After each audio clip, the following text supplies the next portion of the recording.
दिशा में चलना चाहिए। सीबीआई की कार्यशैली पर कटाक्ष करते हुए सुप्रीम कोर्ट ने कहा, सीबीआई का काम जांच कर सच को बाहर लाना है, न कि सरकारी अधिकारियों और मंत्रालयों से बातचीत करना। सुप्रीम कोर्ट का यह बयान साफ साफ इसी तरफ इशारा कर रहा था कि कोलगेट के मुद्दे पर सीबीआई ने जिस तरह से पीएमओ और कानून मंत्रालय से रिपोर्ट साझा की, उससे अदालत बुरी तरह खफा है। सीबीआई पर इन सख्त टिप्पणियों की अगली कड़ी में कोर्ट ने कहा, ये रिपोर्ट जांच की एक अहम कड़ी थी और इसे बाकी लोगों ने देख लिया। सरकार को इस रिपोर्ट को देखने का कोई अधिकार नहीं था और अगर सीबीआई को ऐसा करने के लिए कहा गया तब भी सीबीआई ने ऐसा क्यों किया। कोलगेट की जांच में सीबीआई ने जिस तरह से ढिलाई दिखाई, उस पर भी सुनवाई कर रहे जज नाराज दिखे। सुप्रीम कोर्ट ने तो ये तक कह दिया कि जब से कोयला घोटाले में केस दर्ज किया गया है, तब से लेकर अब तक इस केस में कोई असरदार कार्रवाई नहीं हुई है। सीबीआई की ढिलाई और रिपोर्ट को साझा करने का ही नतीजा था कि अदालत ने सीबीआई से कुछ सवाल भी पूछे। कोर्ट ने सीबीआई से पूछा, क्या सीबीआई को इस केस की जांच के लिए तकनीकी जानकारों की जरूरत है? दूसरा सवाल ये था कि क्या इस केस की जांच देखने के लिए किसी रिटायर्ड जज को लगाया जाए या फिर सीबीआई को खुद इस केस की जांच आगे बढ़ाने दिया जाए। कोर्ट ने इन सवालों पर सीबीआई से जल्द जवाब भी मांगा है। सुप्रीम कोर्ट ने सीबीआई को जो सबसे अहम निर्देश दिया है वो ये है कि कोयला घोटाले की जांच में अब सीबीआई किसी भी रिपोर्ट को इस केस से जुड़े 33 अफसरों और डायरेक्टर के सिवा किसी और से साझा नहीं करेगी। कोर्ट के सख्त रवैये का ही नतीजा था कि सीबीआई ने निर्देश आने के फौरन बाद ही ऐलान किया कि एजेंसी कोर्ट के निर्देशों का पूरी तरह पालन करेगी। सुप्रीम कोर्ट ने कोलगेट पर हुई इस सुनवाई में इस तरफ साफ साफ इशारा कर दिया कि इस घोटाले की जांच में किसी भी किस्म की दखलंदाजी अदालत बर्दाश्त नहीं करेगी। दिल्ली से अनीता चौधरी के साथ टीम न्यूज नेशन। जोगिंदर सिंह जी, जो आज टिप्पणियां की गई हैं सुप्रीम कोर्ट के द्वारा, उसके बाद ऐसा लगता है कि सीबीआई अगर अपना काम करती भी है तो उसमें ईमानदारी हो भी तब भी लगातार शक होता रहेगा और ये कहना कि सीबीआई दरअसल पिंजरे में बंद एक तोते की तरह है, इससे ज्यादा अपमान और क्या हो सकता है एक ऐसे ऑर्गेनाइजेशन का जिस पर सर कोई विश्वास करना चाहता है। नहीं, देखिए साहब, जो सुप्रीम कोर्ट ने कहा है उसको तो हमें एक्सेप्ट करना पड़ेगा, हमारी कोई भी फीलिंग हो जी। दूसरी बात यह है कि कानूनी ऐसा है, थोड़ी सी क्लैरिफिकेशन की जरूरत है, वो आपके लीगल एक्सपर्ट बता सकते हैं। सुप्रीम कोर्ट ने कहा इस केस में अगर इसको पूरी इंडिपेंडेंस देनी तो इसको बोलो किसी केस में भी होना चाहिए। नेक्स्ट हियरिंग पे मुझे उम्मीद है कि कोई जो पीआईएल पिटिशनर है ये रेज करेंगे। आपने सिर्फ इस केस में कहा है, सारे केसेस में कर दीजिए जी, ताकि जो सीबीआई को, सरकार तो बिल नहीं बनाएगी, जितना भी मैंने पहले अर्ज किया, जितना भी चाहें आप जी कोशिश कर लें। उन्होंने अवेलना की है, सारी सरकारों ने सारे हिंदुस्तान में 22 सितंबर 2006 की पुलिस रिफॉर्म की रिपोर्ट किसी एक सरकार ने भी नहीं किया जी। और मुझे उम्मीद नहीं है कोई सरकार इनको इंडिपेंडेंस देना चाहेगी, क्योंकि जैसे अंग्रेजों ने कहा था कि हम कंट्रोल नहीं छोड़ना चाहते, आपके सामने है यूपी के मिनिस्टर साहब ने क्या कहा था। अगर मेरी बात पुलिस अफसर या रेवेन्यू अफसर नहीं मानेगा जी, उसको उस रहने का अधिकार नहीं, 24 घंटे में डिसमिस हो जाएगा। बिल्कुल। तो ये मेंटल सेट पॉलिटिकल लीडर को भी निकालना पड़ेगा अपने माइंड से जी। वो स्टेट लेवल पे कहा है, सेंट्रल में भी होगा।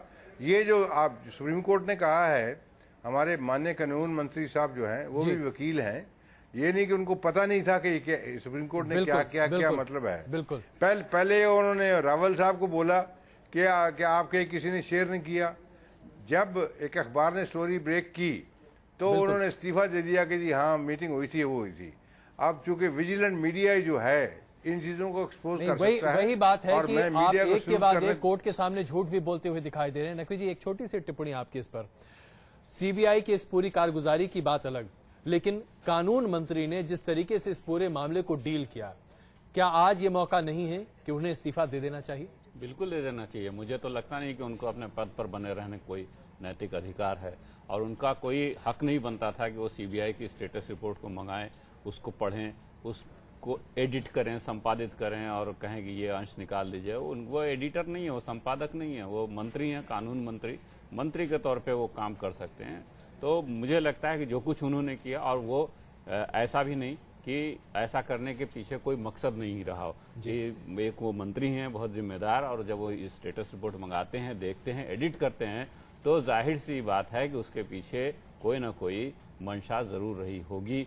तो इसलिए पूरी की पूरी बात एकदम संदेह में आ जाती है। तो उनकी जो क्रेडिबिलिटी है वो एकदम, उनकी जो विश्वसनीयता वो खत्म हो जाती है। बिल्कुल। श्रीकांत जी, भारतीय जनता पार्टी इस पर लगातार मांग करती रही कि कम से कम दोनों मंत्री, चाहे आप कानून मंत्री की बात करें या रेल मंत्री की बात करें, दोनों को इस्तीफा दे देना चाहिए। आज अगर सिर्फ कानून मंत्री की बात करें, अश्विनी कुमार के इस्तीफे की बात आप करते रहे, संसद अब चलने वाली नहीं है, सांडाई हो चुकी है, अब आप क्या करेंगे? आपके पास क्या विकल्प बचता है? अजय जी, देखिए, ये बात देश के प्रधानमंत्री से जुड़ी हुई है, देश के प्रधानमंत्री की साख का विषय है। और 2004 से लेकर और 2012 तक लगातार कांग्रेस कोल ब्लॉक आवंटन में देश की जनता को, मीडिया को गुमराह करती रही है। लेकिन आज फैसले का वक्त है। नैतिकता के आधार पर प्रधानमंत्री जी को स्वयं इस्तीफा देना चाहिए, क्योंकि प्रधानमंत्री जी के पद पर बने रहते हुए इन्वेस्टिगेशन ईमानदारी से नहीं होगा। इसका सबसे बड़ा प्रमाण आज आप लोगों के सामने है। कानून मंत्री को तुरंत बर्खास्त किया जाना चाहिए। कांग्रेस के तमाम नेता ये कहते हैं कि भारतीय जनता पार्टी के तमाम नेताओं की आदत बन गई है, हर मामले पर प्रधानमंत्री का इस्तीफा मांगो। आप कानून मंत्री के इस्तीफे पर अगर अड़े हैं तो शायद वो हो भी जाए, प्रधानमंत्री का इस्तीफा मांगिएगा, कहां होगा? अजय जी, हमारे जो आरोप हैं वो तथ्यात्मक आरोप हैं, हमारे कोई राजनीतिक आरोप नहीं है। सीबीआई सीधे सीधे प्रधानमंत्री के अंडर काम करती है और पहले तो प्रधानमंत्री जी को इनिशिएटिव लेके इसकी जांच करानी चाहिए थी, क्योंकि राज्यसभा के अंदर भारतीय जनता पार्टी के नेता प्रकाश जावड़ेकर ने इस मुद्दे को उठाया था। लेकिन प्रधानमंत्री जी 1 साल तक चुप रहे, उन्होंने स्वयं से इनिशिएटिव नहीं लिया कि इसकी जांच हम लोग कराएं। हम शिकायत करने गए सीबीसी को, उसके बाद उसकी जांच शुरू हुई और जांच में पाया कि इसमें कहीं ना कहीं खामियां हैं। प्रधानमंत्री जी खुद सबके घेरे में है, प्रधानमंत्री जी की जो छवि है वो कहीं ना कहीं सबके घेरे में है। तो जब तक प्रधानमंत्री जी स्वयं उस पद पर रहेंगे, सीबीआई ईमानदारी से जांच नहीं करेगी। और दुर्भाग्यपूर्ण घटना तो कल घटित हुई कि जब जिन लोगों के खिलाफ जो रिपोर्ट जा रही है वो आरोपी लोग उस रिपोर्ट को देख रहे हैं, तो इससे बड़ी शर्म की बात इस लोकतंत्र में और ज्यादा होनी चाहिए। यही मुद्दा है जो आज ज्वलनशील बना हुआ है। एक आखिरी टिप्पणी आपकी जोगिंदर सिंह जी, कानून मंत्री को इस्तीफा देना चाहिए या नहीं, इस पर राजनीतिक दल अपनी अपनी पोजीशंस लेते जा रहे हैं। लेकिन अभी नकवी साहब हमारे साथ हैं, उन्होंने साफ तौर पर कहा कि नैतिकता के आधार पर अश्विनी कुमार को इस्तीफा दे देना चाहिए। सीबीआई के निदेशक रहने के आधार पर आपका क्या मानना है? देखिए, मैं पॉलिटिक्स में कोई मोरालिटी कोई चीज नहीं है जी। जो सूट करता है सभी कर लेते हैं, इर्रेस्पेक्टिव ऑफ पार्टी। मेरे मित्र, मेरे रिश्तेदार सभी पार्टियों में हैं, तो मैं इसके लिए अवॉइड करूंगा कमेंट करना कि अश्विनी कुमार जी को इस्तीफा देना चाहिए या नहीं देना चाहिए। हर एक आदमी कोशिश करता है बचाओगे। जब तक आप पकड़े नहीं गए तब तक आप संत हैं, जब पकड़े गए तो चोर हैं। सीधी बात यह है कि कोई छुपके करता है, कोई सामने करता है, कोई ईमानदारी से मानता है, कोई मीडिया एक्सपोज कर देता है। सिंह जी, इस तो मेरे ख्याल में ये डिग्री का फर्क होगा, कुछ ज्यादा पर्सनैलिटी का फर्क नहीं होगा किसी भी पॉलिटिकल पार्टी में। जोगिंदर जी, मैं माफी चाहता हूँ किसी को मैंने ऑफेंड किया हो। नहीं, बिल्कुल इसमें माफी वाली बात नहीं है। नकवी जी आपसे पूछ रहे हैं कि नकवी मेरे दोस्त हैं, ऐसी कोई बात नहीं है। नहीं, इसीलिए तो मैं आप दोनों दोस्तों को आमने सामने रख रहा हूँ। नहीं जोगिंदर सिंह जी, मैं आपसे सहमत हूँ कि भाई वो जो पकड़ा नहीं गया, या पर यहाँ अश्विनी कुमार जी पकड़े जा चुके हैं, तो इसलिए बात इस पर हो रही है। वो ठीक है, वो ठीक है। वो पकड़ा गया चोर, नहीं पकड़ गया वो साध जी। तो कुल मिलाकर आप भी लगभग वही मानते हैं कि अश्विनी कुमार जी को इस्तीफा दे ही देना चाहिए। चलिए आप बोलिए मत, लेकिन आपकी हंसी बहुत कुछ दोनों भाई फैसला कर रहे हैं, मेरे अश्विनी कुमार और नकवी साहब मिलकर जो है मैं उन पे छोड़ता हूँ।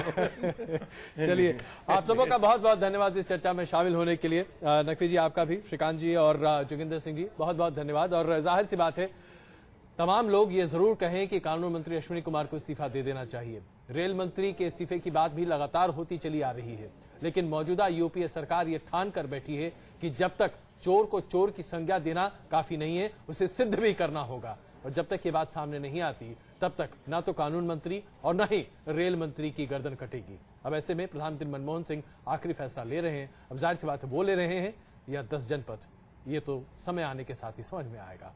क्वेश्चन आवर में आज के लिए बस इतना ही, वापस आते हैं।